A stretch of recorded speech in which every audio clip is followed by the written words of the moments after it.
Ryan Wells leaned across the cafe table, his voice carrying sharp and deliberate through the morning crowd, loud enough that 3 tables around them went quiet. He looked his pregnant ex-wife up and down with a slow, theatrical disgust that made the woman beside him press her lips together to hide a smile. "Stress eating, huh?" he said. "You used to be beautiful, Amanda. What happened to you?"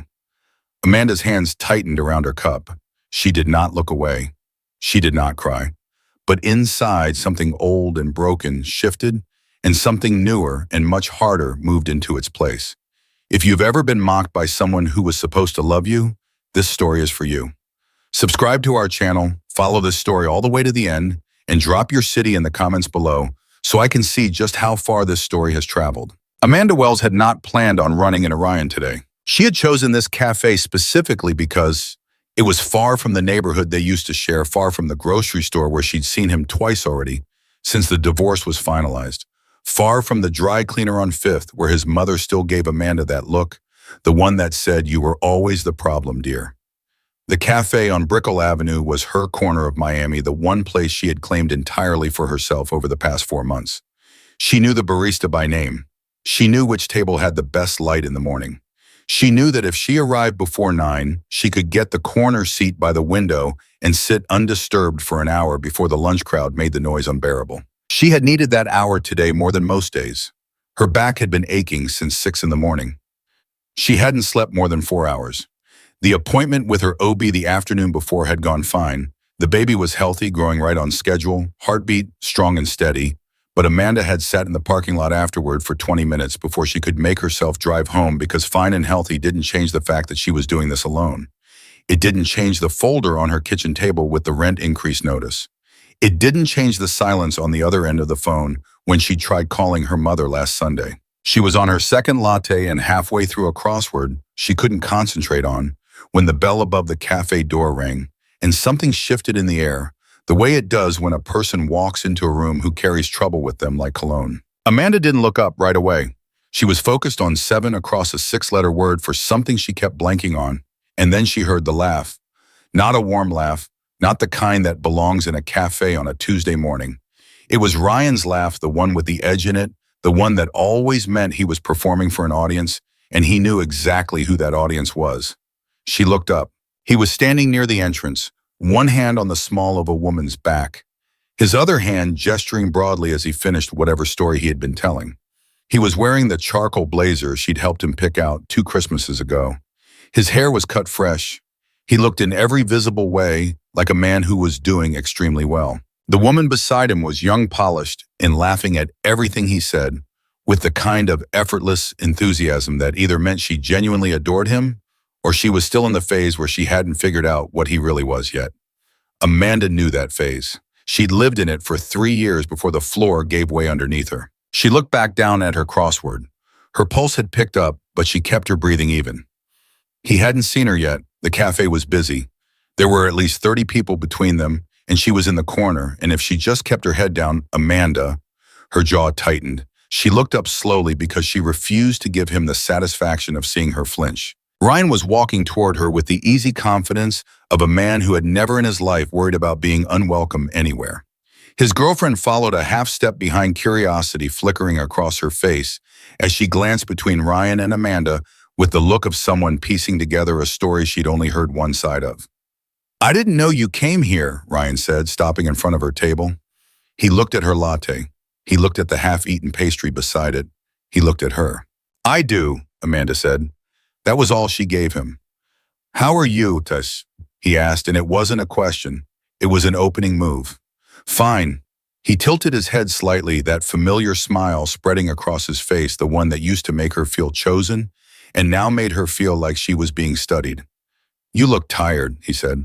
"Ryan," she said quietly, "don't." "I'm just saying." He glanced at his girlfriend, a small conspiratorial flick of the eyes, and then back at Amanda. "You used to take better care of yourself. I always worried about you when you got stressed. You know how you get." The woman beside him made a soft sound, something halfway between sympathy and amusement, and looked away like she was politely pretending not to hear a conversation she was absolutely listening to. Amanda set down her pen. She looked at Ryan directly and kept her voice flat and her hands still. "I'm going to ask you one more time. Don't." Ryan's smile didn't shift. I'm not trying to start anything. He gestured vaguely in the direction of her midsection, and his voice dropped into something that was meant to sound gentle, but landed like a blade. Stress eating, huh? You used to be beautiful, Amanda. What happened to you? The cafe around them didn't go entirely silent, but it thinned. A few heads turned. The couple at the nearest table stopped their conversation mid-sentence. The barista behind the counter looked up. It was the kind of moment that happens in public spaces sometimes when someone says something so pointed and so cruel that everyone within earshot freezes for a second, unsure whether to look away or intervene. Amanda felt the heat climb up her neck. She felt it in her face, in her hands, in the space behind her sternum, where humiliation lives before it becomes something else. She was aware of every person in that cafe who could hear him.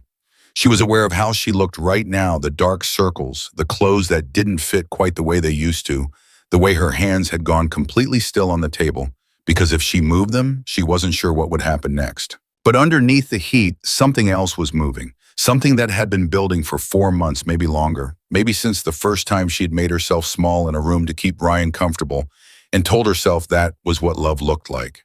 She was not going to cry in front of him. She decided that with absolute clarity. I'm pregnant, Ryan, she said, her voice quiet and even.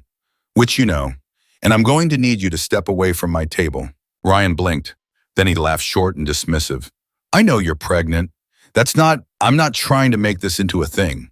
You're so sensitive. You always took everything personally. He looked at his girlfriend again, a look that said, see what I had to deal with, and the woman nodded slightly, her expression carefully sympathetic. She seems upset, the girlfriend said to Ryan in the particular tone of someone performing concern they do not feel. She gets like this, Ryan said easily. Amanda looked at him, just looked at him. She had not yet raised her voice. She had not said anything she would regret. She was holding herself together with a steadiness that surprised her because 4 months ago she would have crumbled. 4 months ago she would have apologized. She would have laughed it off, told him he was right, found some way to make herself smaller so that he would stop. She wasn't doing that today. You came in here, she said. You walked across this cafe to stand at my table. You said what you said. Now I'm asking you to leave me alone. I'm just trying to have a conversation. You made a comment about my body, Amanda said loud enough now that the table beside them heard it clearly. While I'm pregnant, in public, that's not a conversation. Ryan's expression shifted. The performance of friendly concern dropped just slightly, and underneath it was the thing she recognized, the flash of irritation, when he realized he wasn't controlling the room the way he expected to. Lower your voice, he said quietly. I'm not raising my voice, Amanda said. I'm speaking at a completely normal volume. You're just used to me being quiet. The woman at the nearest table, gray-haired, sharp-eyed, turned in her chair and looked at Ryan with the kind of expression that required no translation. Ryan glanced at her, then back at Amanda. His jaw tightened. You know what? Forget it. I was just saying hello. You turned it into this whole dramatic... Ryan? Amanda's voice was steady. I want you to hear me clearly. I am not the woman you were married to. I stopped being her the day I left you. You don't get to walk up to my table and do this anymore. Not today, not ever. The girlfriend had gone quiet. Whatever entertainment she'd expected from this encounter had apparently shifted into something less comfortable because she was looking at a point somewhere past Amanda's shoulder with the focused attention of someone who desperately wants to be somewhere else. Ryan opened his mouth. He closed it. He was calculating Amanda could see him doing it the same way she'd seen him do it 1,000 times, measuring what he could still get away with. What response would reestablish his position without making things worse? And then the door opened. Not loudly, not dramatically. It just opened the way doors do, and the bell above it rang the same way it had rung for every customer all morning. But something changed in the room. Amanda felt it before she could explain it, a subtle shift in the atmosphere, the way a room full of people adjusts almost without knowing it when someone walks in who carries a certain weight. She didn't know him. She'd never seen him before in her life. He was tall, dark-haired, somewhere in his mid-30s, wearing a suit that fit with the kind of precision that doesn't come off a rack. He moved without any urgency at all, which was somehow the most unsettling thing about him, the complete absence of hurry, as if the room would simply wait for him, and everyone in it understood that. 2 men in dark coats came in behind him and took positions near the door without being told. Amanda wouldn't have known his name, if the barista hadn't said it. Mr. Rinaldi. The barista's voice came out slightly higher than usual. The usual. The man Rinaldi nodded once without looking at the counter. His eyes had already moved to the corner of the cafe, to Ryan, to Amanda. He started walking toward them. Ryan heard his name from the barista's greeting and went still in a way Amanda had never seen him go still before. Ryan was not a man who went still. Ryan was a man who filled space, who moved through rooms like he owned them, who never in Amanda's memory had looked physically uncertain about anything. But as Rinaldi crossed the cafe, Ryan's posture changed by inches, shoulders drawing in slightly, the angle of his chin dropping just enough to notice. Rinaldi stopped beside the table, not in a confrontational way, not with any visible aggression. He simply stood there, and the space he occupied felt larger than it should have. He looked at Ryan the way a man looks at a door he's already decided is going to open. "I don't believe you were invited to this table," Rinaldi said. His voice was low and even and carried absolutely no heat, which made it somehow colder than if he'd been shouting. Ryan straightened. Amanda watched him do it, the visible effort, the decision to not back down, because backing down in front of a woman he'd spent 3 years controlling was a thing Ryan Wells was constitutionally incapable of. "I'm sorry, do I know you, Santo?" he said. Rinaldi did not answer that question. He turned to Amanda instead. "Are you all right?" Amanda stared at him. Her brain was doing several things simultaneously, trying to understand who this man was and why he was standing at her table and what the two large men near the door had to do with anything. But what came through all of that was the simple, startling sensation of being asked by a stranger if she was all right. Not told how she looked, not reminded of what she used to be. Asked. "I'm fine," she said. Then, because something about the directness of his gaze made the automatic answer feel insufficient, she added, "I was handling it." "I know," Rinaldi said. "I could see that." He said it without condescension. He said it like he meant it. Ryan made a sound short and sharp, a laugh designed to cut the tension by pretending the tension wasn't real. "This is unbelievable. I'm having a private conversation with my ex-wife." "You were insulting a pregnant woman in public," Rinaldi said, still looking at Amanda. "That's not a private conversation. That's a performance." He finally turned to Ryan, and the shift in his gaze was like watching a light change from warm to cold. "And it's over. You can't just—" "Ryan." Rinaldi's voice didn't rise at all. If anything, it got quieter. "I know your father, I know your employer, I know which building you live in on Coral Way, and I know what time your lease renews in February." He paused. "I'm not telling you this to threaten you. I'm telling you this because I want you to understand that I'm not someone you want to finish that sentence with." The cafe had gone genuinely quiet now. The couple at the next table was not pretending to have a conversation. The barista was standing with both hands flat on the counter. Ryan's girlfriend had taken a half step backward, putting slightly more space between herself and Ryan in a way that was probably instinctive and probably something she'd regret later when she thought about what it meant. Ryan's face had gone through several colors in the last 30 seconds. He landed on a kind of pale, controlled fury, the face of a man who understood he had lost the room completely and was deciding whether pride or self-preservation was going to win today. Self-preservation won. "Fine," he said tightly. He looked at Amanda, not with anything resembling apology, but with the compressed anger of someone filing away a humiliation for later. "Enjoy your coffee." He turned and walked toward the door. His girlfriend followed immediately, her heels clicking against the floor, her eyes fixed straight ahead. The two men near the entrance didn't move to stop them, just watched them pass, and Ryan pushed through the door without looking back. The bell rang. The cafe exhaled. Amanda became aware in the sudden relative quiet that her hands were shaking.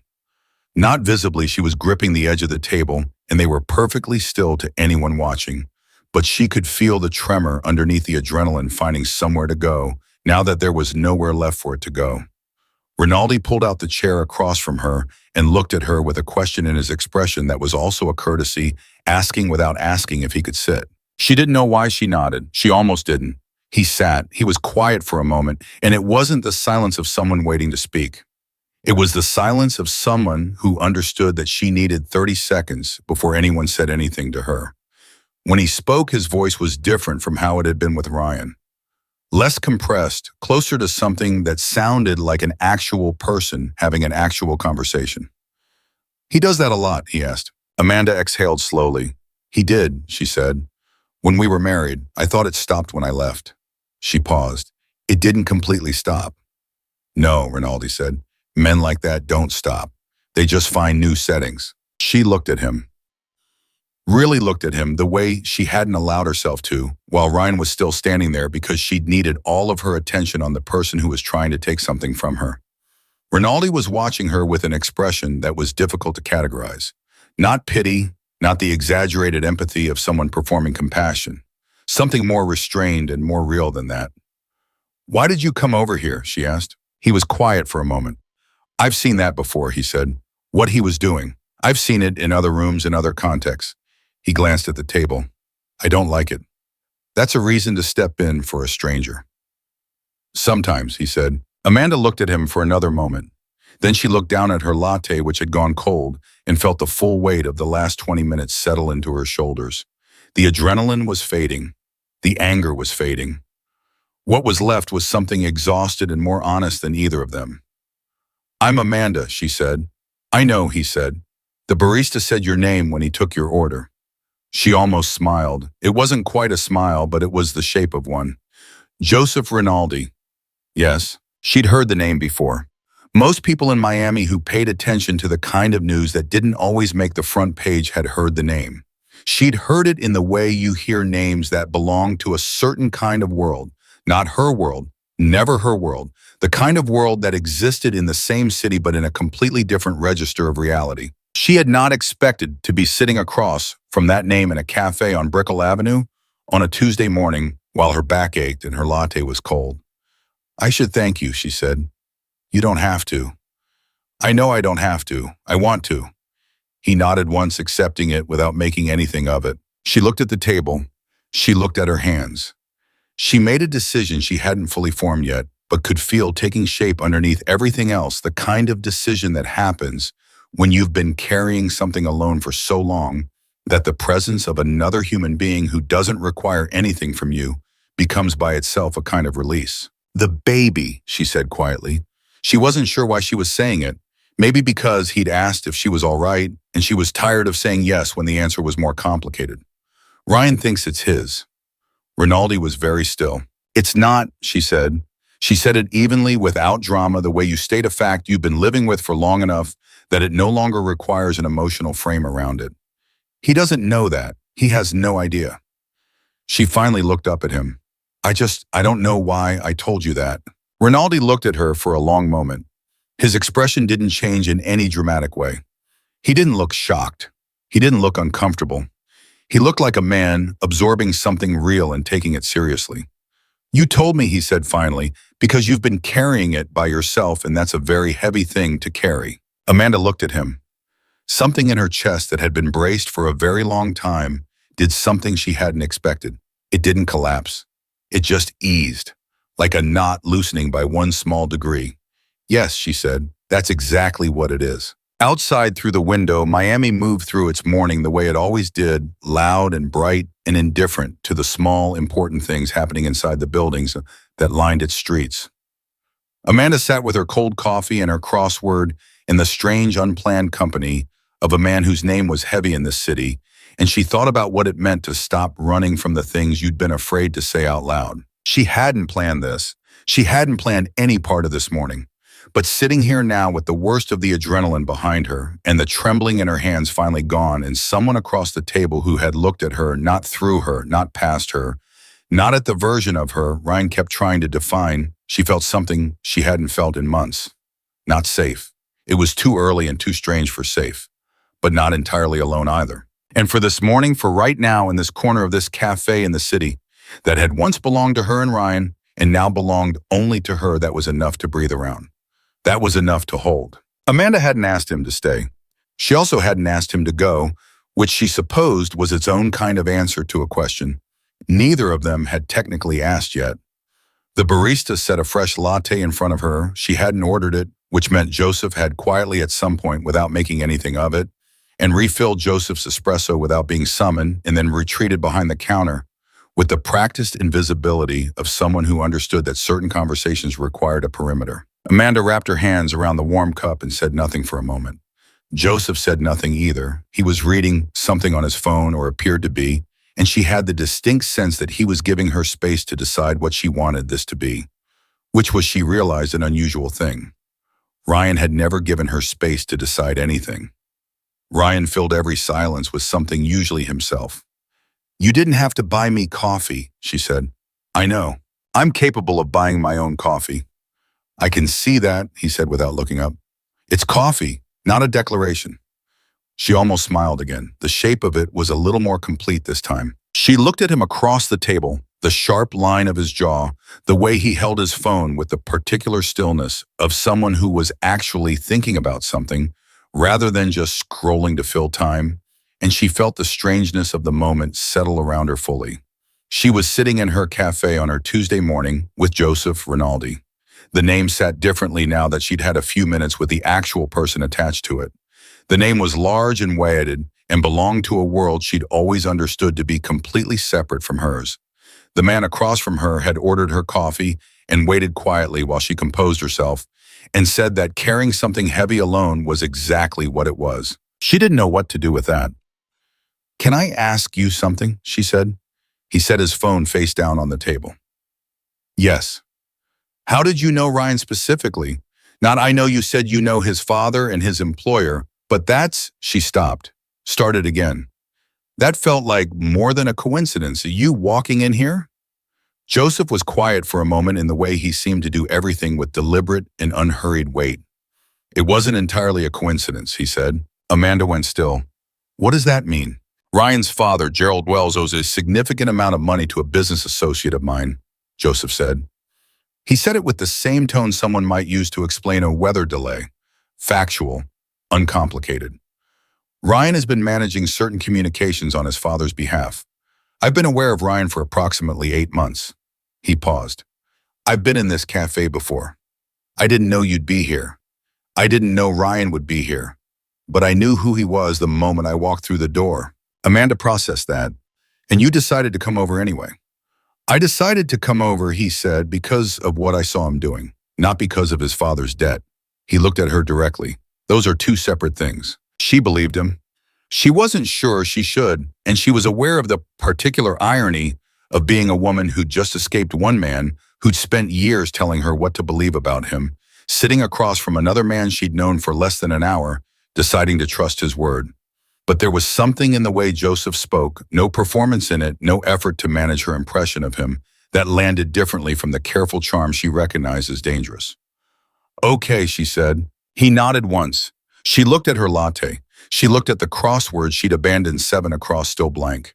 She thought about the fact that she had an 11 o'clock call with her lawyer, and a grocery run she'd been putting off, and an apartment that smelled like the candles she'd been burning, because silence had a texture now that she was living in it alone, and it helped to have something else in the air. "The baby's father," she said, because she'd started this, and she was not the kind of person who opened a door and then pretended she hadn't. "He doesn't know either, about the baby." Joseph's expression didn't shift dramatically. He had a face that processed information without broadcasting the process, which was either a practiced skill or a natural temperament, and she didn't know him well enough yet to tell which. "He's not in the picture," he said. It wasn't a question exactly. "He's not in Miami," she said. "He was, for a few months. It wasn't a relationship exactly. It was—" She stopped. "It was complicated in the way things get when you leave a marriage and you're trying to figure out who you are outside of it, and someone pays attention to you in a way that feels like oxygen." She said it plainly, without apology, without performing shame about it. "He moved back to Chicago in February. I found out I was pregnant in March. I haven't told him." "Why not?" The question was direct, and it didn't have judgment underneath it. It was just a question. "Because I spent 3 years letting someone else's reaction to my choices determine what my choices were," Amanda said. "And I'm not doing that anymore. I needed to decide what I wanted first, before I let anyone else have an opinion about it." Joseph looked at her for a long moment. "That's not a wrong way to think about it," he said. "My mother thinks it's selfish." "Does your mother's opinion tend to be useful to you?" Amanda laughed. It surprised her, the genuine, slightly sharp laugh of someone who hadn't expected to find anything funny this morning and found it anyway. "No," she said, "it really doesn't." Something shifted between them in the small exhale of that laugh. Nothing dramatic, nothing that could be pointed to exactly. But the formality that had been holding the conversation at arm's length thinned slightly, and what was underneath it was two people actually talking instead of two strangers managing an unusual situation. Joseph picked up his espresso. "How far along are you?" 22 weeks, he nodded. "And you're all right medically?" "Everything's fine. She's fine." Amanda paused because she hadn't said it like that out loud to very many people yet. She heard the small, specific pronoun that made it real in a different way than baby or pregnancy did. "I found out it was a girl last week." Something moved across Joseph's face, brief and unguarded, quickly composed. "Congratulations," he said, and he meant it. She could tell the difference. "Thank you," she said softly. She looked at the table. The latte was exactly the right temperature now. The morning noise around them had returned to its normal register, the hiss of the espresso machine, the low current of other people's conversations, someone near the door laughing at something on their phone. The world had resumed being ordinary with the efficiency it always managed after something briefly extraordinary. But the thing Ryan had said was still in the room with her. She hadn't processed it fully yet, had kept it at the edges where she could manage it, but it was there, the words, the volume, the deliberate public nature of it, the way his girlfriend had laughed. That specific, targeted humiliation that Ryan had always been so precise about the talent he had for finding the place that hurt most and pressing on it in front of other people so that her reaction became the problem instead of his behavior. "He does that in front of people on purpose," she said. Her voice was even. "He always has. He knows that if I react, I'm the one who looks hysterical. And if I don't react, he wins anyway because then he said the thing and there are no consequences." She looked up. "I never figured out the right response when we were married. I just went quiet." "You didn't go quiet today," Joseph said. "No," she thought about it. "I think I used up all my quiet." He studied her for a moment with that unhurried attention that she was beginning to understand was simply how he moved through the world, not performing watchfulness, just genuinely paying attention. "What changed?" he asked, "between then and now?" Amanda was quiet for a second. Her hand moved almost without thought to her stomach, a small motion barely there. Joseph followed it. His expression was quiet and knowing.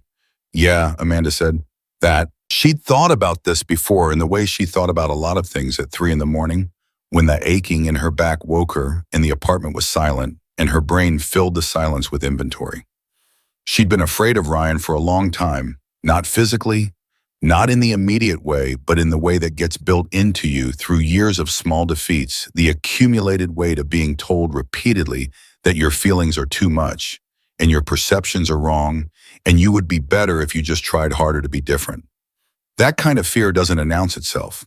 It just becomes the weather. And then she was pregnant, and the weather changed. It wasn't that she stopped being afraid. It was that the thing she was afraid for shifted, expanded, took on a weight that was larger than her own self-protection had ever managed to be. She was growing something that was entirely separate from Ryan, entirely separate from every mistake and compromise and moment of silence she'd swallowed over 3 years. And it turned out that something she was growing was louder than everything Ryan had ever said to her put together. She hadn't known before this that she had that inside her. "She deserves a mother who doesn't go quiet," Amanda said. "So I'm practicing." Joseph set his cup down. He looked at her in a way that made her feel like she'd said something that landed in him rather than just past him. "You're practicing," he repeated quietly, not mocking it, recognizing it. "Every day," she said. "Some days are better than others." "Today was a good day," he said. She thought about Ryan's face when Joseph had turned to him. She thought about the moment the room went quiet and Ryan's posture changed and the carefully assembled performance of a man who was doing extremely well, cracked right down the middle where no amount of styling or fresh haircuts could hold it together. "Today was a very good day," she agreed. Joseph's phone vibrated against the table. He glanced at it, then back at her. There was a flicker of something, the recognizable micro-expression of someone managing competing demands, the same look she'd seen on every competent person she'd ever worked with, the momentary calculation of priority. "You have somewhere to be," she said. "I have a meeting in 40 minutes, he said. "I don't have to leave yet." She shook her head but gently. Don't rearrange your morning for me. You've already, she gestured at the table, the coffee, the inexplicable 30 minutes of the most honest conversation she'd had with anyone in 4 months. This was more than I expected today. He didn't move immediately. He looked at her with that steady, unhurried attention, and she had the sense he was deciding something or had already decided it and was choosing how to say it. There's a restaurant, I saw it on the water near Coconut Grove. It's quiet in the evenings, good food, no one bothers you. He paused. I'd like to take you there sometime. For dinner, if that's something you'd want. Amanda looked at him. She looked at him for a real moment, the length of time it takes to actually see a person rather than just register them. She thought about Ryan and the way her marriage had ended, and the man in Chicago, and the folder on her kitchen table, and the appointment last week, and the silence on her mother's end of the phone, and she thought about the daughter she was growing, and the mother she was practicing being, and the quiet she had decided to stop swallowing. Why, she asked? He didn't hesitate. Because I'd like to know more about the woman who told Ryan Wells she'd used up all her quiet, he said, and because you're clearly someone worth knowing. It was a direct answer, no performance in it, no effort to make it into something flattering or strategic. He said it like a thing that was simply true, and it landed in her the way true things do when you've spent long enough surrounded by their opposite, not with fanfare, just with the small, unmistakable sensation of accuracy. I'll think about it, she said. That's fair, he said. He stood. He adjusted his jacket with the practiced ease of someone who had been wearing suits since before it was a choice. He looked down at her, and there was nothing proprietary in it, nothing that claimed anything, just a man who had intervened on behalf of a stranger because he didn't like what he saw and had stayed long enough to find out that the stranger was worth more time than the intervention alone had given him. The barista knows how to reach me, he said, if you decide you'd like that dinner. Amanda looked up at him. You told the barista how to reach you, specifically in case I wanted to contact you. I told him before I sat down, Joseph said. I wasn't sure how the conversation would go. She stared at him for a beat. Then she shook her head slowly, something that wasn't quite a smile, and was well on its way to becoming one. You are a very unusual person, Mr. Rinaldi. I've been told that, he said, and something in the line of his mouth shifted, not quite a smile, but in the same territory hers had been exploring all morning. He left. The two men near the door fell into step behind him without any signal that she could identify, and then they were gone, and the bell above the door rang once, and the cafe resumed its full ordinary volume like a wave filling back over a space. Amanda sat with her warm latte and her unfinished crossword and let herself feel for just a moment the particular texture of the last hour. The thing Ryan had said still existed. It would probably exist for a while. That was how those things worked. They didn't evaporate just because you'd survived them. They lingered in the body. But it existed alongside other things now. It existed alongside the way a stranger had crossed a room because he didn't like what he saw and had asked if she was all right, like the answer genuinely mattered to him. It existed alongside "she's fine" said aloud, and the small, involuntary movement of Joseph's face when she said it. It existed alongside "I've used up all my quiet," which she had apparently been true about without knowing it until she heard herself say it. She picked up her pen. She looked at 7 across, 6 letters, something she'd been blanking on. She wrote in the answer. It came to her now easy and obvious the way answers sometimes do after you've stopped forcing them. She paid for her own coffee at the counter. The barista, a young man with careful eyes who had apparently been navigating unusual mornings for long enough that nothing visibly surprised him, handed her the receipt and then said quietly, "He left his number, said you'd know why. It's on the back of your cup sleeve." Amanda looked at the cup in her hand. "Yeah, man." She peeled off the cardboard sleeve. There was a phone number written on the inside in small, even handwriting. No name, no message, just the number, and below it, a single word, "whenever." She stood at the counter and looked at it for a long moment. She put the sleeve in her bag. She walked out into the Miami morning. The heat and the noise and the light that hit everything at an angle that made the city look, for exactly one moment, like it was made of something worth staying for. And she thought about a restaurant on the water near Coconut Grove and a daughter she hadn't met yet who deserved a mother who was learning to take up the right amount of space. She had an 11 o'clock call with her lawyer. She had groceries to buy. She had an apartment waiting with its candle smell and its heavy quiet and the rent notice she still hadn't fully dealt with. She had a phone number in her bag that said whenever. She walked to her car. She sat in the driver's seat and didn't start the engine for a minute. The city moved around her through the glass, indifferent and gorgeous and absolutely full of things she hadn't expected. Her phone buzzed. She looked at the screen. It was a number she didn't recognize. Miami area code. She answered without entirely deciding to. Hello. A pause, then a voice she knew. Low, controlled. The voice of someone who had prepared what he was going to say and was executing it with precision. Amanda. Ryan, I want you to listen to me very carefully. Whatever that was back there, whoever that man was, you need to understand something. That baby is mine, legally, and I will make sure. Amanda took the phone away from her ear. She looked at Ryan's voice coming through the tiny speaker, tinny and compressed and very far away. She thought about the piece of cardboard in her bag. She thought about the girl she was growing. She thought about all the quiet she'd used up. She ended the call. She sat in the silence of her car, which was different from the silence of her apartment. Smaller, contained hers in a specific way, and she felt Ryan's last sentence hanging in the air where she'd cut it off. That baby is mine, and I will make sure of what, Ryan. The sentence had no ending now because she hadn't given it one. She started the engine. Her hands were not shaking. She thought he's going to come back at this from another angle. Ryan always did. He was not a man who accepted a loss and moved on. He was a man who recalculated and returned with a different approach. And the fact that he called within 12 minutes of leaving the cafe meant the recalculation had already started. What Ryan didn't know, what Ryan had no possible way of knowing, was that the baby he was planning to leverage wasn't his. And the man who now had Amanda's indirect contact information was not a man Ryan's careful recalculations were equipped to handle. She pulled out of the parking space. The city opened up around her, bright and vast and loud, with its own momentum. She drove toward her 11 o'clock, and for the first time in 4 months, the weight she was carrying felt like something she had chosen rather than something that had happened to her. That was different. That was entirely different. And Ryan Wells, sitting somewhere in the same city rehearsing whatever he was planning to say next, had absolutely no idea how different things had just become. The 11 o'clock call with her lawyer lasted 47 minutes. And left Amanda sitting at her kitchen table with 3 pages of notes and a headache that started behind her left eye and spread methodically toward the back of her skull. Her lawyer, Patricia Osei, was thorough and direct, and one of the few people in Amanda's life right now who spoke to her without any audible pity in her voice, which Amanda appreciated more than she could easily articulate. Patricia had gone through the custody question carefully, the one Amanda had finally, after 3 weeks of circling, it asked directly. Could Ryan claim parental rights to a child that wasn't biologically his if he believed he was the father? And Amanda had not corrected that belief. The answer was complicated in the way legal answers always were, which meant yes.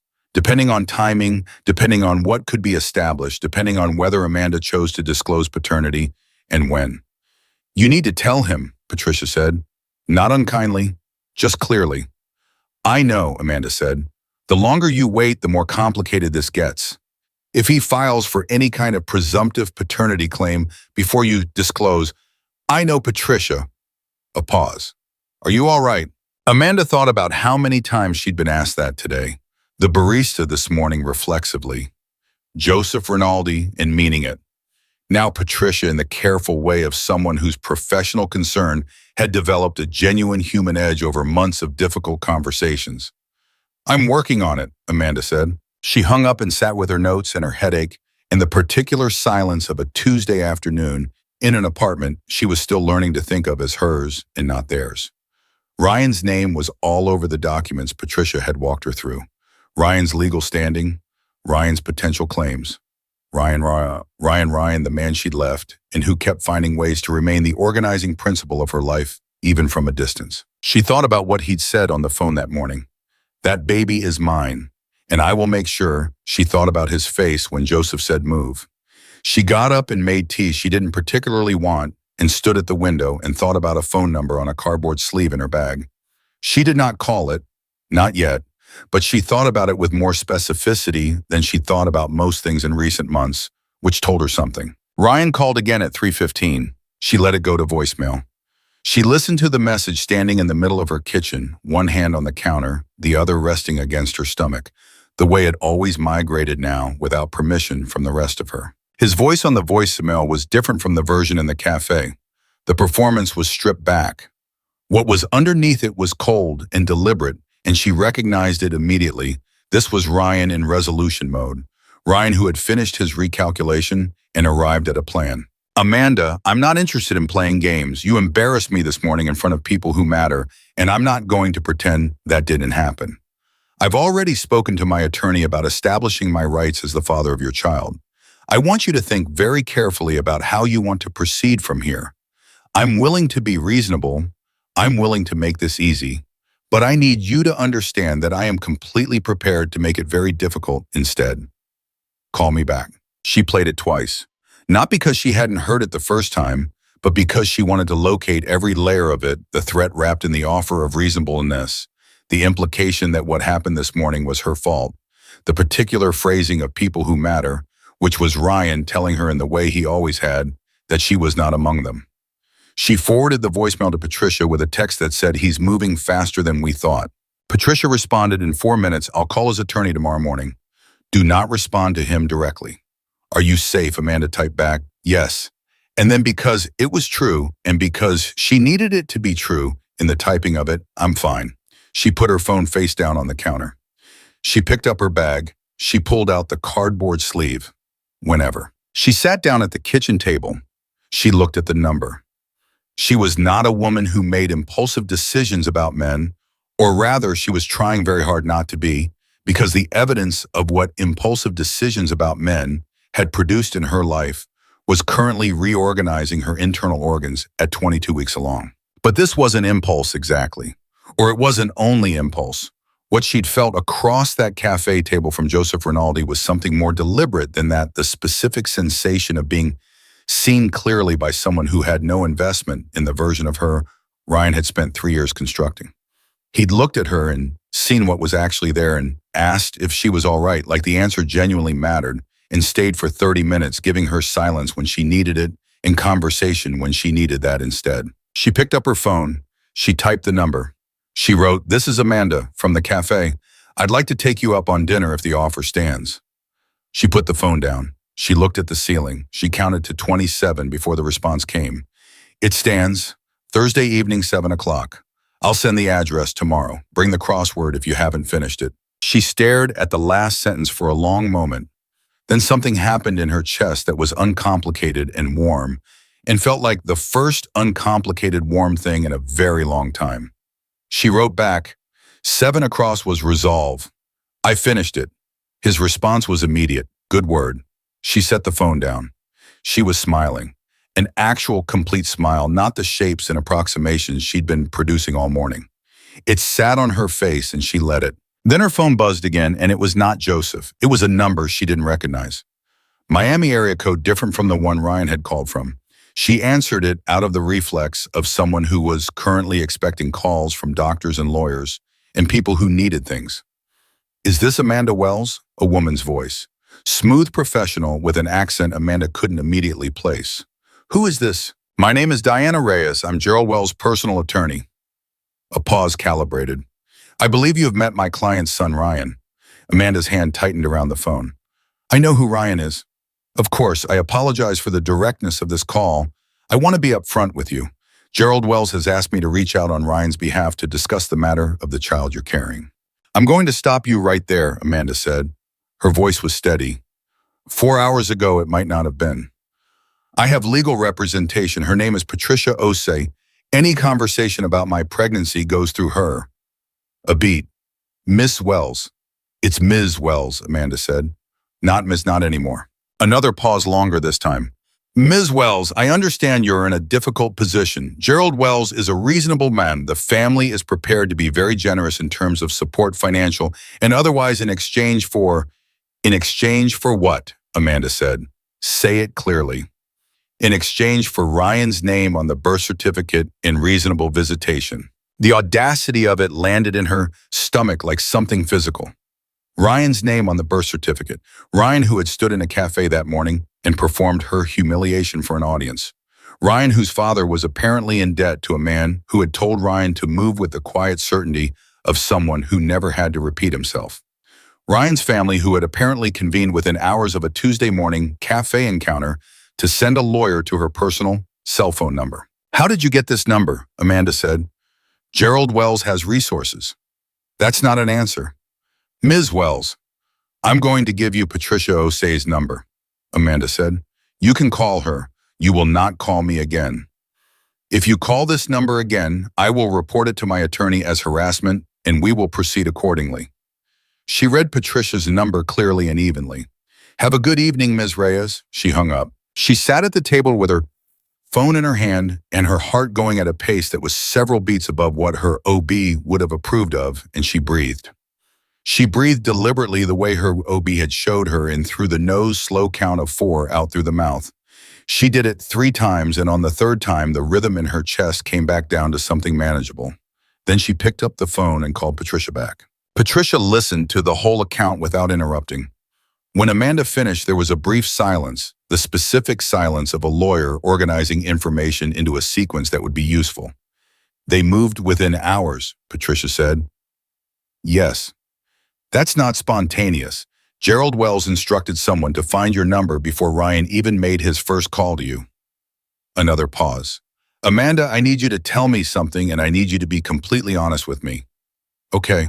Is there any possibility, any at all, that Ryan could be the biological father? No, Amanda said. None. Then we need to establish paternity formally, and we need to do it soon. The biological father, does he know? No, not yet. You need to tell him, not because he has rights that will automatically override Ryan's claim, but because his acknowledgement of paternity is the cleanest way to close the door on this before it becomes a legal fight. Patricia's voice was careful and direct. I know that's a difficult conversation. It's a very difficult conversation, Amanda said. I know, but Ryan and his father are moving quickly, and they have resources. We need to move too. After she hung up, Amanda sat in her apartment with the weight of the next thing she had to do pressing against everything else she was already carrying, and she let herself have exactly 5 minutes of feeling about how heavy it was. Not performing strength, not pretending it was manageable. Just sitting with it the way her therapist had told her to before she'd had to stop seeing her therapist because the costs didn't fit the post-divorce budget. 5 minutes. Then she picked up her phone and found the contact she hadn't opened in 2 months. Daniel, Chicago. She opened a new text. She typed and deleted 4 versions of it. Then she wrote, Daniel, I need to tell you something important. It's about the time we spent together before you left. Can you call me when you have a few minutes? She sent it before she could talk herself out of it. Then she did the only thing left that she could do that evening, which was eat something, because the girl she was growing had been remarkably consistent about demanding food on a schedule, regardless of whatever chaos was happening in the world outside. And that consistency was in its own way the most reliable thing in Amanda's life right now. She was washing the bowl from the soup she'd heated up when her phone buzzed. She expected Daniel. She expected Patricia. She expected, with the particular braced quality of someone who'd been fielding incoming fire all day, Ryan or one of Ryan's proxies. It was Joseph. I should have asked this morning. Are you sure you're all right? Not the automatic answer. The real one. She read it twice. She stood at her kitchen sink with water still running over her hands, and she thought about the automatic answer, which was always yes, fine, managing, thank you. She turned off the tap. She dried her hands. She sat down and typed, Ryan called. His family sent a lawyer to my personal number within 6 hours of this morning. They want his name on the birth certificate. The baby isn't his. My lawyer knows, but it's a lot for a Tuesday. She watched the 3 dots appear. They stayed for longer than a quick response would take, which meant he was writing something real. The response came, Gerald Wells. I know more about his situation than he realizes. What Ryan and his attorney don't know is that Gerald's position is significantly more precarious than he's representing to his family. I won't say more right now, but I want you to know that the leverage they think they have is not what they think it is. Amanda stared at her phone. She typed, What does that mean? He wrote, It means Ryan is threatening you with a hand. His father can't actually afford to play. I'll explain more on Thursday if you'll let me. She looked at this for a long time. There was something happening here that was bigger than a cafe encounter and a dinner invitation, and she was aware of it the way you're aware of weather changing not yet seeing the full shape of it, but feeling the shift in pressure. She wrote, "You're involved in Gerald's debt situation." He responded, "Yes." She wrote, "And that affects Ryan's ability to pursue this." He responded significantly. She sat with that. It was a lot to sit with. The particular complexity of it, the interconnected threads of Ryan's family and Joseph's world, and her own situation converging in ways she hadn't engineered and couldn't have predicted, was enough to make the headache behind her left eye reassert itself. She wrote, "I need you to be straight with me. Is Thursday dinner something separate from all of this? Or is this connected?" The three dots appeared, held for a moment. He wrote, "Thursday dinner is entirely separate. I'm interested in you, Amanda. Not in Ryan's problems or his father's problems or how those things intersect with my business. Those things exist, I won't pretend they don't. But they are not why I sat down at your table this morning, and they're not why I'd like to see you Thursday." Then after a pause, "You asked me to be straight with you. That's me being straight with you." She exhaled slowly. She looked at the soup bowl drying on the rack. She looked at the 3 pages of lawyer notes on her table. She looked at the cardboard coffee sleeve, which she'd set on the counter by her bag, and which she realized she had no particular intention of throwing away. She wrote, "Okay. Thursday at 7.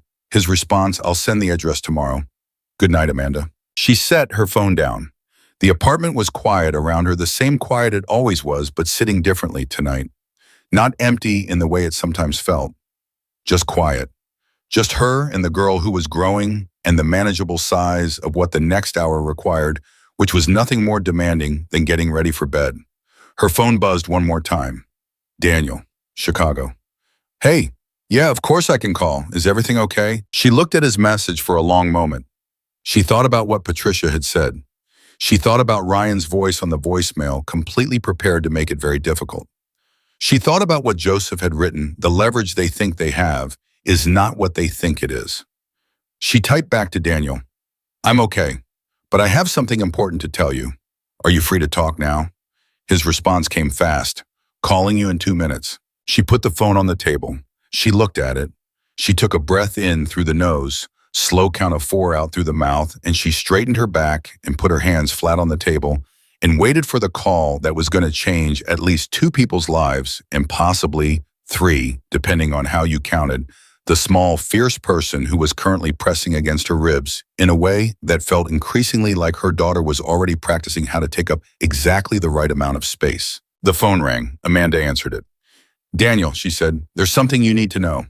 She counted, not because she was timing him, but because silence has a texture when you're waiting for someone's world to reorganize itself around new information, and she needed something to do with her hands, besides press them flat against the table and hold herself still. "You're pregnant," he said finally. His voice was careful in the way voices get when a person is working very hard to say the right thing and isn't certain yet what that is. 22 weeks, Amanda said. Another pause, shorter this time. "And it's Amanda, it's mine." "Yes." She heard him exhale. It was a long exhale, the kind that takes the body several seconds to complete, and she gave him the full length of it without filling the space. She had prepared herself for anger. She had prepared herself for denial. She had not fully prepared herself for what came next, which was Daniel Marsh saying in a voice that had gone very quiet and very serious, "Why didn't you tell me sooner?" "Because I needed to figure out what I wanted first," she said. It was the same answer she'd given Joseph that morning, and it landed the same way, without apology, without performance. Just truth. He stopped, started again. "I understand that. I don't love it, but I understand it." A beat. "Are you okay? Are you healthy? Is the baby?" "She's healthy. Everything's fine." Another silence, this one with a different quality, softer. He said, "A girl I found out last week." He made a sound that she couldn't entirely categorize, something between a breath and a word that never completed itself. Then, "Amanda, I'm coming to Miami." She hadn't expected that. She'd expected him to need time. She'd expected logistics and complications, and the reasonable hesitation of a man whose life was in another city and who had just received information that changed the geometry of it entirely. "Daniel, you don't have to. I'm not doing this over the phone," he said firmly, not unkindly, just clearly. "I'm not having the conversation that comes after this one over a phone call. I'll get a flight. I can be there Thursday. Thursday. The word landed in Amanda's chest and bounced against the other Thursday she was already carrying. 7 o'clock. Joseph, the restaurant near Coconut Grove. Daniel. I know it's fast, he said. I know this is a lot, but I need to look at you when we talk about what comes next. I need that. Can you give me that? She looked at the ceiling of her apartment. She thought about the folder on the table and the lawyer and Ryan's voicemail and the cardboard sleeve on her counter and the 11 seconds of silence she'd counted while she waited for Daniel's world to shift. Yes, she said, come. After she hung up, she sat with the reality of what Thursday was now going to be. Daniel landing in Miami at some point, Joseph at 7 in the evening, Patricia moving on Ryan's attorney in the morning, and she thought about the strange compression of time that happened in a life when things decided to move all at once after months of paralysis. She went to bed. She did not sleep well. She hadn't expected to. Patricia called at 8:45 Wednesday morning before Amanda had finished her first cup of tea. I spoke to Diana Reyes, Patricia said without preamble. She's more aggressive than I expected. They're not bluffing about the paternity claim. Gerald Wells has apparently convinced himself and his son that establishing presumptive paternity before you disclose anything gives them legal standing that will be difficult to undo. They're wrong about that, Amanda said. They're partially wrong, Patricia said, which was lawyer, for there is a version of this that could get messy. Did you reach the biological father? Yes, he's coming to Miami Thursday. A pause. Good. The sooner he formally acknowledges paternity, the cleaner this is. I'll prepare the documentation. Another pause, this one with more weight in it. Amanda, I need to ask you something delicate. Ask. Joseph Rinaldi. Patricia said the name the way people said it when they'd spent time with it, not casually, not like a stranger's name. You mentioned he was involved in the cafe incident. My firm has handled matters that touch indirectly on his business interests. He is not someone who involves himself in things without a reason. I want to make sure you understand the full context of who you're dealing with. Amanda was quiet for a moment. She thought about what Joseph had said. I'm interested in you, Amanda, not in Ryan's problems or his father's problems. He's been transparent with me about the connection to Gerald Wells, she said. He told me Gerald owes money to a business associate of his. He told you that directly? Yes. Patricia was quiet for a moment. That's either very honest or very strategic. I know, Amanda said. I'm being careful. Be more careful than careful, Patricia said. Not unkindly. He can be a useful person to have in your corner. He can also be a complicated one. I understand that. All right, Patricia moved on. I'll have documents ready by Friday. Tell the biological father to be prepared to sign. And Amanda, do not respond to Ryan. Not a text, not a call, not a voicemail. Everything goes through me. I know. I mean it. Ryan is trying to provoke a reaction he can use. Don't give him one. Amanda spent Wednesday doing the ordinary things that life required, regardless of its complications. Work, which she did remotely managing social media accounts for 3 small businesses that paid her just enough to cover rent and groceries. The long overdue grocery run, a prenatal yoga class she'd signed up for 2 months ago and kept skipping. She went to the yoga class this time. She stayed for the full hour. She drove home feeling something she hadn't felt in days, maybe longer, physically present in her own body in a way that wasn't about aching or exhaustion, but about the simple fact of being alive and moving and taking up space. Ryan sent 2 more texts on Wednesday. She didn't open them. She sent screenshots to Patricia. Thursday arrived with the particular Miami quality of a morning that has no idea what the afternoon is going to demand of it, bright and warm and loudly indifferent. Amanda had her regular OB appointment at 10, which was routine and unremarkable, except for the moment the ultrasound tech pointed at the screen and said, "She's moving a lot today." And Amanda watched her daughter turn on the monitor with the fierce, purposeful energy of someone who had places to be and felt her eyes sting in a way she didn't try to stop. Daniel texted at noon, landing at 3. "Can I come by around 5? She wrote back, "Yes, I'll text you the address." At 2:15, her phone rang, not a number she recognized, not Ryan's usual number, a different one. She almost let it go. Then something made her answer. "Ms. Wells?" A man's voice. Older, precise. Not a voice she'd heard before. "My name is Gerald Wells. I believe you know my son." Amanda felt her spine go straight. She stood up from the couch she'd been resting on and moved to the kitchen without entirely knowing she was doing it, the body's instinct to be on its feet when something required full attention. "Mr. Wells," she said, "my attorney has asked me not to discuss this matter directly." "I know what your attorney has asked," Gerald said. "I'm not calling to discuss legal matters. I'm calling because I'm Ryan's father and because I believe this situation has gotten out of hand and I would like to speak with you myself." One person to another, outside of the attorneys. She should hang up. She knew she should hang up. Patricia had been clear. She didn't hang up.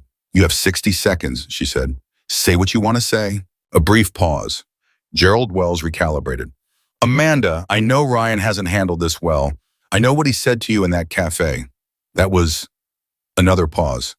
"Ryan has his mother's temper and my stubbornness, and I will not pretend either of those is a virtue. What he said to you was wrong." She hadn't expected that. "Okay," she said carefully. "I want to make this right," Gerald said. "The child, whether or not she is Ryan's biologically, is connected to this family. I'm prepared to offer you significant financial support, housing, medical education, everything the child will need. In exchange, I need you to work with us rather than against us." "And Ryan's name on the birth certificate," Amanda said. "Ryan believes he's the father." "Ryan is wrong." Silence, long enough that she wondered if he'd heard her. Then, "I see. Mr. Wells, I'm going to say this once and clearly. The child I'm carrying is not Ryan's. I have documentation that will establish that formally and legally within the week. Whatever claim your family believes it has will not survive a paternity test." She kept her voice even. "I understand you have resources. I understand you are prepared to make this difficult. What I need you to understand is that I am also prepared, and I'm not going to be purchased." Another silence, different from the first one. This one had a texture she recognized from negotiation, not defeat, but adjustment. A man recalculating his position. "There's a complication you may not be fully aware of," Gerald said finally. His voice had changed. The careful warmth was gone. What was underneath it was older and more tired. "My son believes he was protecting a family interest this morning in that cafe.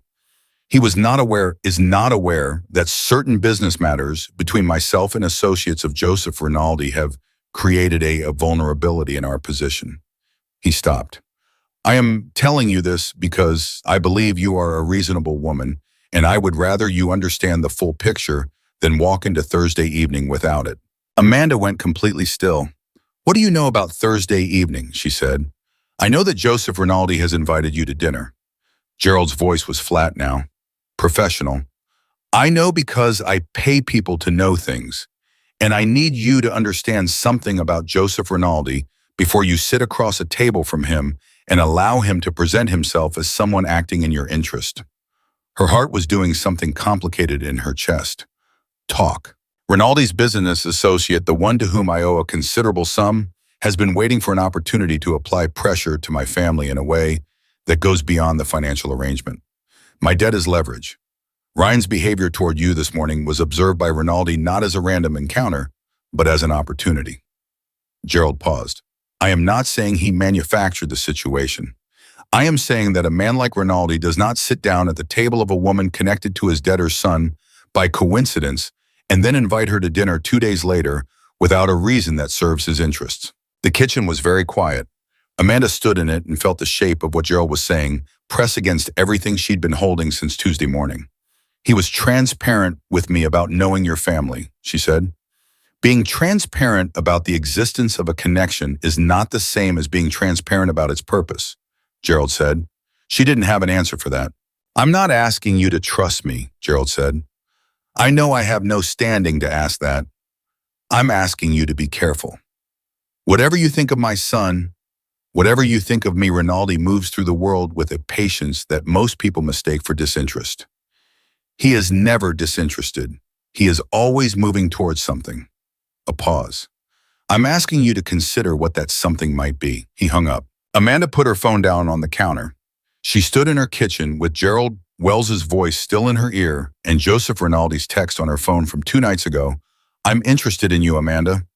Not in Ryan's problems or his father's problems," and she felt the particular vertigo of a person who has been given 2 accounts of the same reality and cannot yet determine which one is true. Daniel knocked on her door at 5:18. She heard him through it before she opened it, the particular hesitation of a knock from someone who isn't certain of their welcome. 3 raps with a pause between the second and third that told her he'd rehearsed this more than he wanted to admit. She opened the door. He looked exactly as she remembered. Tall, brown-haired, the kind of face that was more interesting in motion than in stillness, wearing a jacket he'd probably put on in Chicago this morning, in weather 20 degrees colder than Miami's afternoon. He was looking at her with an expression she couldn't entirely name, something complicated and careful, and more raw than he usually permitted himself. His eyes moved involuntarily to her stomach. "Hi," he said. "Hi," she said. She stepped back and let him in. He stood in the middle of her apartment and took it in the way people do when they're entering a version of a person's life they haven't seen before, not looking at the furniture or the walls, but at the atmosphere, the accumulated texture of someone's daily existence. He looked at the papers on the table, the prenatal vitamin bottle on the counter, the crossword book on the side table with a pen tucked into the spine. Then he turned to her. "Can I?" he gestured vaguely, asking permission for something he didn't have the words for yet. She understood. "Yes," she said. He crossed the room and put his arms around her carefully with the specific gentleness of someone aware of what he was embracing. She let him.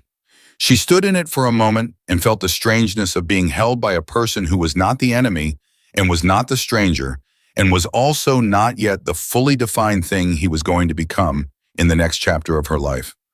"I'm sorry," he said quietly, into the top of her head, "that you went through these months alone." She didn't say it was okay because it wasn't entirely. She didn't say she didn't need the apology because she did. She just stood there and received it and let it be what it was. They sat down. She made him tea. They talked for 2 hours with the kind of thoroughness that only happens between people who know they are deciding something real. He was not perfect about it. There were moments where his discomfort showed, moments where his need to understand the timeline ran up against her, need to not be interrogated. But he kept returning to the fundamental posture of a man who was trying to show up correctly even when he wasn't sure how. "I want to be involved," he said, toward the end of the second hour, directly. I know it's complicated. I know I'm in Chicago and you're here and there's the legal situation with Ryan. I know all of that, but I need you to know that's where I stand." "Patricia has documents," Amanda said. "Paternity acknowledgement. She needs your signature before Friday." "Tell me where and when," he said, without hesitation. She looked at him across the kitchen table. She thought about Gerald's voice on the phone. "I am not asking you to trust me. I'm asking you to be careful."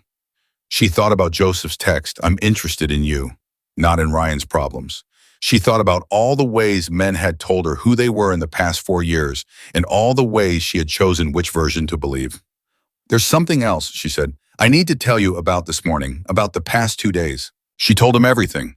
The cafe, Ryan, Joseph Rinaldi, the lawyers, Gerald's call, Thursday dinner. Daniel listened without interrupting, which was not his natural mode. She remembered him as someone who processed information by talking through it, and the discipline of his silence told her he understood that this required listening. When she finished, he was quiet for a moment. "Then you're going to dinner with Joseph Rinaldi." "I haven't decided yet," she said, which was true. Gerald's phone call had made it true. "Amanda," he leaned forward. His voice was careful and deliberate. "I'm not saying this because I have a claim on your choices. I don't. But Rinaldi, his name is not unknown in certain circles. What Gerald told you about his methods, about patience as strategy, that tracks with what I've heard. You've heard of him. My firm does work in Miami periodically. His name comes up." He met her eyes. "I'm not telling you not to go. I'm telling you to go in with your eyes open." "Everyone is telling me to be careful," Amanda said. "Because the people around you right now are playing very long games," Daniel said, "and you deserve to know that." After Daniel left, Amanda sat in the quiet of her apartment and looked at her phone. Joseph had sent the restaurant address at 4 o'clock as promised. Coconut Grove, 7 o'clock.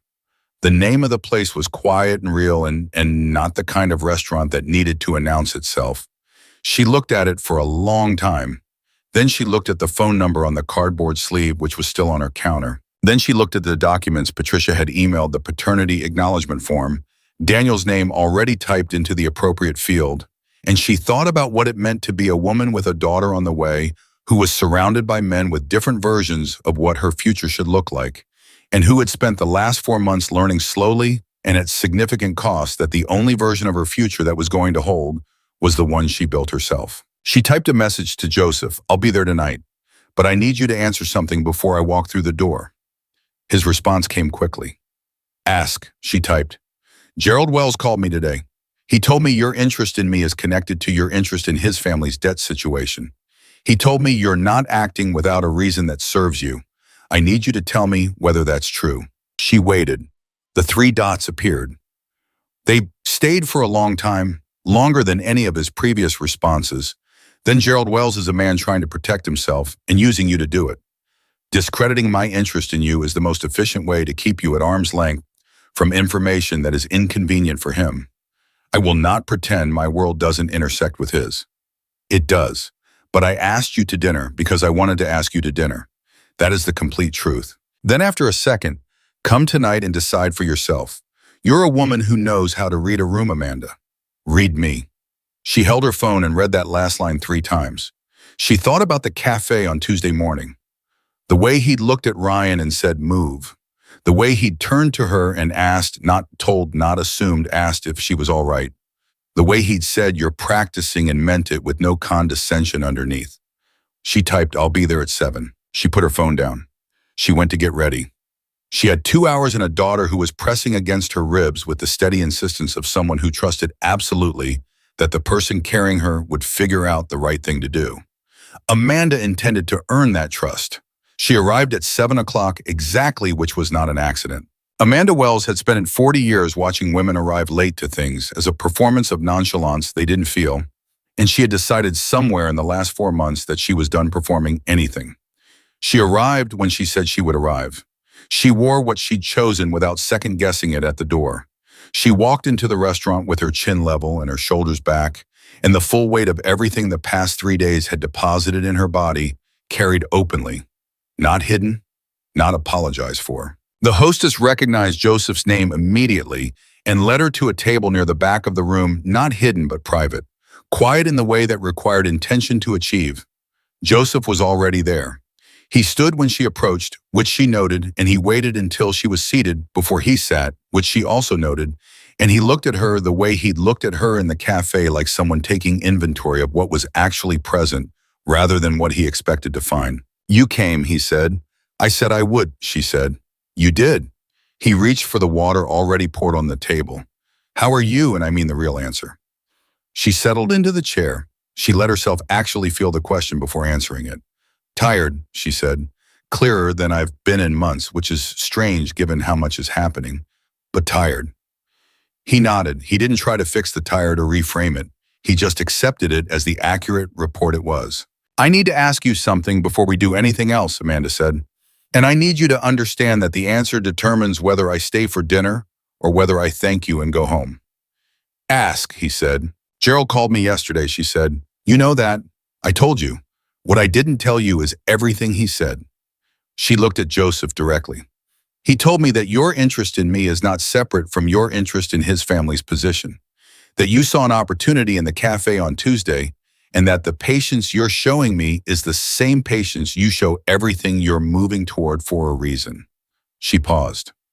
"I've spent 3 years with a man who told me my perceptions were wrong.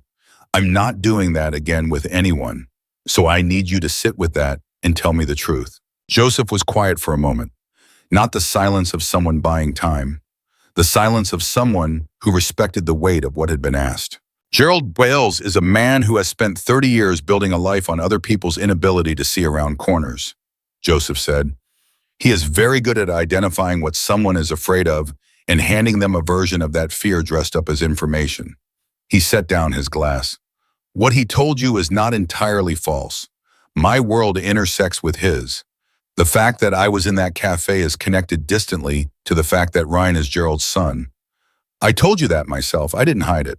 "But," Amanda said, "but what Gerald did not tell you," Joseph said, "is that his family's position collapsed on Wednesday afternoon." She stared at him. "What?" "Gerald's primary creditor, the business associate of mine he referenced, called in the debt 48 hours ahead of the agreed schedule. Gerald doesn't have the liquidity to cover it. As of yesterday, Gerald Wells does not have the financial standing to fund a prolonged legal battle over your daughter's paternity. He doesn't have the resources to make anything difficult for you. Joseph's voice was even and factual, which means the call he made to you yesterday was not strategy, it was panic. He was trying to discredit me before I could tell you that his threats have no teeth. Amanda sat with this for a long moment. She turned it over the way she turned over things that required real examination, not accepting it immediately, not rejecting it, but looking at all its surfaces. Why did the creditor call it in early? She asked. Joseph looked at her steadily. Because I asked him to. The table was quiet. Around them, the restaurant moved through its Thursday evening with the muffled elegance of a place that took its atmosphere seriously, but at this particular table, the air had gone very still. You did that, Amanda said, slowly. You pulled Gerald's financial support out from under him 2 days after Tuesday morning. Yes. She stopped. She breathed. Joseph, that's not a small thing. You can't tell me that wasn't about me. It wasn't only about you, he said. Gerald's debt was coming due in some form regardless. The timing was, he paused, the timing was within my discretion. I chose to exercise that discretion now. Because of what Ryan did in that cafe. Yes. She looked at him. She felt the full complexity of what she was looking at. Not a simple man had never been a simple man, would never be a simple man. And the question was not whether that was true, but what she intended to do with it. That scares me a little, she said, honestly, without softening it. It should, he said, just as honestly. I don't want you to be naive about what I am. I'm not a good man in the way that phrase gets used casually. I operate in a world that requires a specific kind of thinking, and I don't apologize for it. He leaned forward slightly. But I am telling you the complete truth about every part of this, which is something Gerald Wells has not done once in this entire situation. Amanda thought about Gerald's voice on the phone, the careful warmth that had dissolved when it stopped being useful. The way he'd said, I am not asking you to trust me right before asking her to do exactly that in a different direction. She thought about Patricia's voice, be more careful than careful.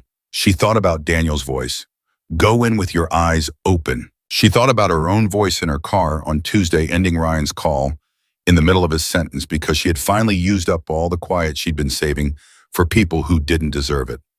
Ryan can't pursue the paternity claim, she said, working through it out loud. Not without Gerald's money behind it. Patricia files the paternity acknowledgement with Daniel's signature this week. The legal door closes. Yes, Joseph said, and Gerald knows this. Gerald has known since Wednesday afternoon. That's why he called me, Amanda said, not to warn me about you, to use me as a last move. If he could get me to distrust you enough to pull away, he might have had time to... She stopped. He was trying to use me to slow you down. Yes, Joseph said quietly. I'm sorry you were put in the middle of that. She looked at the table. She picked up her water glass and put it down again without drinking.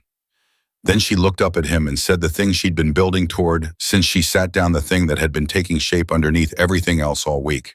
I want to be very clear about something, she said. I appreciate what you did. I don't know how to carry that exactly because it's a large and complicated thing to carry, but I'm grateful for it. What Ryan did, what his family tried to do, my daughter won't grow up with that over her. That matters more than I can say. She held his gaze. But I'm not a position in one of your games. I'm not something you rescued from Gerald Wells's orbit and now own a piece of. I need you to understand that before this dinner goes any further. Joseph looked at her for a moment.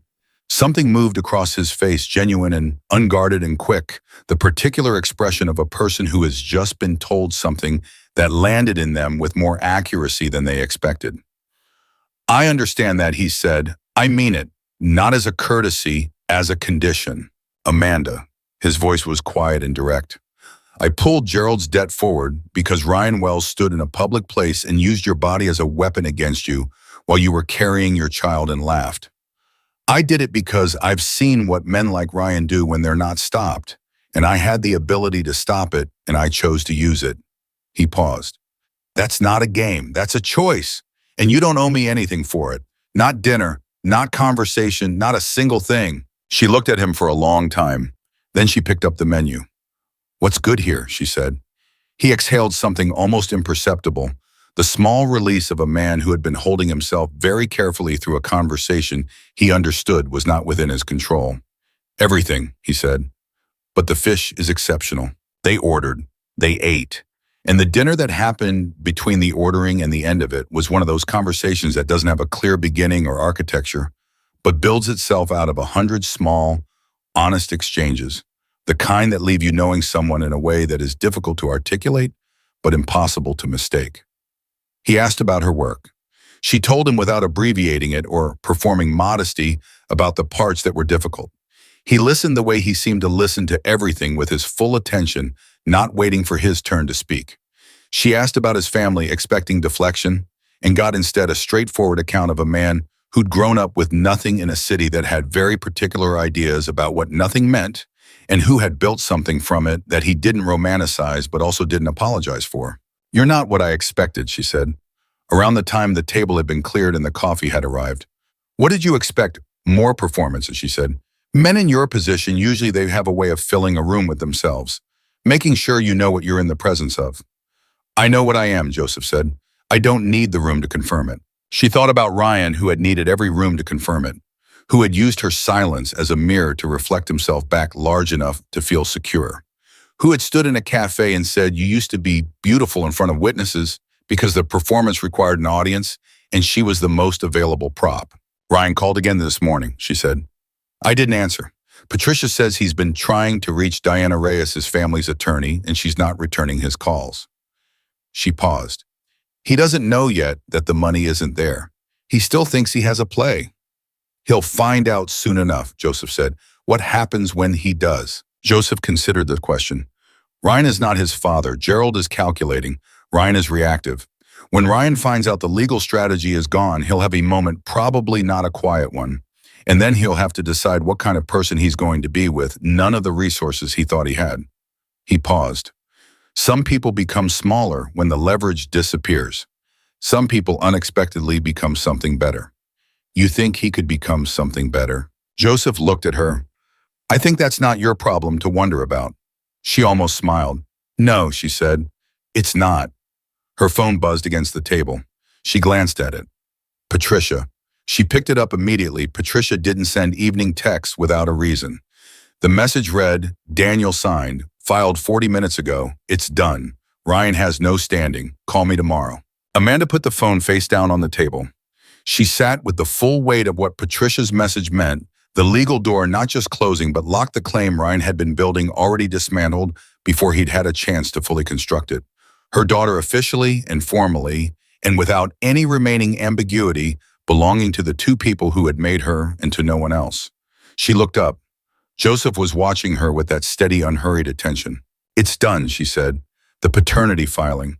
Daniel signed." Joseph nodded slowly. "How do you feel?" She thought about it for a real moment. "Like I can breathe in a direction I haven't been able to breathe in for months," she said. "Like the weight is the same, but the shape of it changed." She looked at her coffee cup. "Like it's actually mine now, my life, my daughter, She stopped. "Mine. Yours," he said simply. "Yours," she repeated, testing the word in this context. "I've been saying I and my a lot lately, practicing like I told you. But it sounds different tonight." "Because it is different tonight," he said. They sat in the quiet of the restaurant for a moment that didn't need filling. Then Amanda's phone rang. Not Patricia, not Daniel, not Ryan's usual number. A number she didn't recognize, but Miami area code. She would have let it go, except that Patricia had just filed documents, and people called from unexpected numbers when documents were filed. She answered. "Hello." Amanda Wells. A woman's voice. Not Diana Reyes, someone older with a particular precision of someone who chose every word the way a surgeon chooses instruments. "My name is Margaret Rinaldi. I'm Joseph's mother." Amanda went very still. Across the table, Joseph's expression shifted in a way she'd never seen before. Something that was not quite alarm, but was close to it. He straightened slightly. His hand moved toward his own phone. "Mrs. Rinaldi," Amanda said carefully. "I won't take much of your time," Margaret said. "No, I understand you're having dinner with my son. I want to say one thing to you, and I want to say it before this goes any further because I believe in telling women the truth that the men in their lives tend to omit." A breath. "Joseph is a good man." I believe that. I'm his mother, and I believe it past the point where belief requires evidence.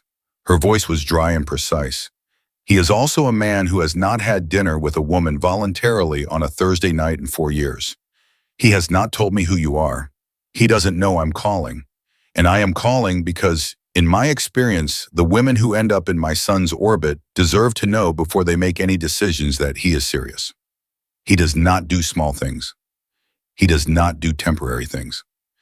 If he asked you to dinner, it is because he made a decision about you that he has already thought through completely. Amanda was quiet for a moment. Mrs. Rinaldi, I'm not asking you for anything, Margaret said. I'm not giving you a warning or an approval. I'm giving you information. A pause. Whatever you decide it knowing that he means it. That's all. Another pause. Enjoy your dinner. She hung up. Amanda lowered the phone from her ear. She looked at Joseph, who was looking back at her with an expression that she could only describe as caught the specific, slightly undone look of a man whose carefully maintained composure has just been circumvented by his own mother. That was your mother, Amanda said. I gathered, he said. His voice had a quality she hadn't heard in it before, something younger. She called to tell me you're serious. Joseph closed his eyes for exactly 1 second. Open them. I'm going to have a conversation with her tomorrow, he said, that she will remember for some time. She loves you, Amanda said. She is spectacularly invested in my personal life in ways I have repeatedly and clearly asked her not to be, Joseph said. She called to tell the truth that men in her experience tend to omit, Amanda said. She let that sit between them. Is she wrong? He looked at her across the table. He didn't look away. No, he said. She's not wrong. Amanda breathed in through the nose, slow count of 4 out through the mouth. The old rhythm, the one she'd been using to carry herself through impossible weeks and difficult calls in the steady accumulation of a life that refused to be simple. I have a daughter coming in 17 weeks, she said. I have a co-parent in Chicago who I'm not in a relationship with and who is trying to figure out what involvement looks like across state lines. I have an ex-husband who is about to find out that every threat he made this week has just been dismantled while he wasn't looking. I have a lawyer I owe money to and an apartment that costs more than it should and a remote job that pays less than it used to. She met his eyes. My life is not simple, Joseph. I'm aware, he said. I'm not a project, she said. I told you that. You did. If this is something, she stopped, started again more carefully. If what your mother said is true, if you're serious in the way she means, then you need to understand what serious looks like from my side. It looks like 17 weeks of pregnancy first. It looks like a newborn. It looks like figuring out how to be a mother and a person at the same time. It's not a story about a woman who got rescued. I didn't get rescued. I was already handling it. You know that. You said so yourself. I know, he said. I don't want to be handled, she said. I don't want to be managed or protected in ways I haven't asked for or moved around a board like something that needs positioning. Her voice was steady and clear.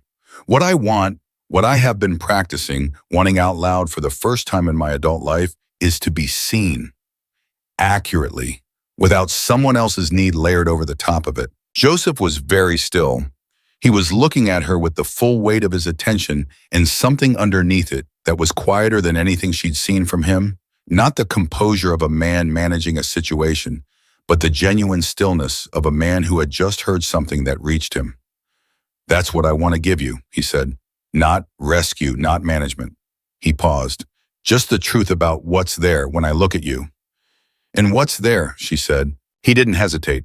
A woman who ran out of quiet and decided that was a beginning instead of an ending. Who told the truth to everyone around her this week, even when it cost her something. Who is growing a daughter and becoming the version of herself that daughter will need at the same time without stopping for either. He looked at her steadily. That's what's there. That's what I see. Amanda sat with that. She let it land without deflecting it or minimizing it or translating it into something smaller that would be easier to hold. She let it be exactly as large as it was. Her eyes were bright. She didn't blink fast enough to stop it. One tear moved, and she let it because she was done performing composure she didn't feel for people who hadn't earned the real thing. Joseph reached across the table, not to take her hand, just to rest his own near it. An offering. a proximity that asked nothing. She looked at his hand, she looked at him. She turned her palm up. He placed his hand in hers, quietly, without ceremony, the way you do things that have already been decided. They sat like that for a moment that belonged only to them. Then Amanda's phone lit up with a text from Ryan. She could see the first line of it in the notification. "What did you do? Call me right now." "My father." She looked at it. She looked at Joseph. She turned the phone face down on the table. "He knows," she said. "Yes," Joseph said. "He's going to be angry." "Yes," Joseph said again. "And tomorrow Patricia will remind him in precise legal terms exactly what his options are, which is to say none." He paused. "Tonight he can be angry at a phone that isn't answering." Amanda looked at the face-down phone. She thought about Ryan Wells finding out, in whatever form he found it out, a call from Gerald, a call from Diana Reyes, the specific silence of a legal strategy that had been removed from under him, that every move he'd made since Tuesday morning had landed in a situation that was no longer his to control. She thought about what his face would do. She knew his face. She'd spent 3 years learning it in every weather. She found to her own slight surprise that she felt almost nothing about it. Not satisfaction, not lingering anger, not the residue of fear she'd been managing for months.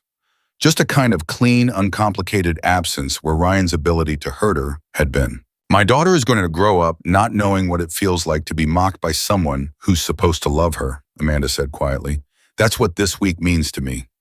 Not the legal stuff, not Gerald's debt or Ryan's threats or any of it." She looked at Joseph. She's going to grow up watching her mother say what she means and ask for what she needs and not go quiet when someone treats her like she's less than she is. She paused.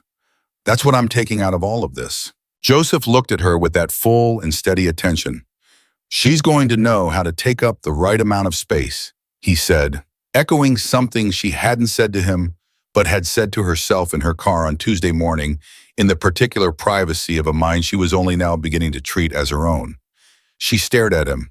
"How did you turn?" "Because it's what you're teaching yourself," he said simply, "and she'll learn what you live." Amanda looked at him for a long moment. She thought about a cafe on Tuesday morning and a man who crossed a room because he didn't like what he saw, and a question asked without performance, "Are you all right?" In the strange unplanned spiral of 72 hours that had dismantled everything Ryan Wells had tried to build and replaced it with something that felt for the first time like ground she had chosen rather than ground she had fallen onto. She thought about the crossword, 7 across, resolve. She squeezed his hand once. He returned it. Outside Miami moved through its Thursday night with the enormous indifference of a city that would not slow down for anyone's private victories. Ryan Wells sat somewhere in it, furious and recalculating and running out of moves. Gerald Wells sat somewhere in it, a man who had overplayed a hand he no longer had. Diana Reyes was not returning calls. Patricia Osei had already filed the document that closed the door. And inside this restaurant near the water, a woman who had once made herself small to survive in her own marriage sat across from an unexpected and complicated man and held his hand without apology, and felt the full size of what she had built in the rubble of this week. Not a rescue, not a fairy tale, not a story about being saved, but something more durable and more honest than any of those things. She had walked into a cafe on Tuesday morning, trying to drown out the noise in her head, and left with a number written inside a cardboard sleeve that said, "Whenever." She had said what Ryan didn't know and watched the room shift. She had ended a call in the middle of a threat and driven to her lawyer with steady hands. She had told Daniel the truth and let him show up for it. She had answered Gerald's manipulation with clarity. She had walked into this restaurant at 7 o'clock exactly without performance, without apology, and asked for the truth and received it and decided what to do with it herself. No one had done that for her. She had done it. The daughter who was growing inside her would not come into the world knowing her mother as a woman who swallowed her quiet. She would come into the world knowing her mother as a woman who decided on a Tuesday morning in a cafe in Miami that she had finally used it all up. And that was not a beginning that could be taken away from either of them ever by anyone, because it had been chosen, freely built deliberately, and earned in the only currency that would never be devalued, the full and uncompromising truth of who Amanda Wells actually was. She had always been this woman. She had simply finally stopped hiding her.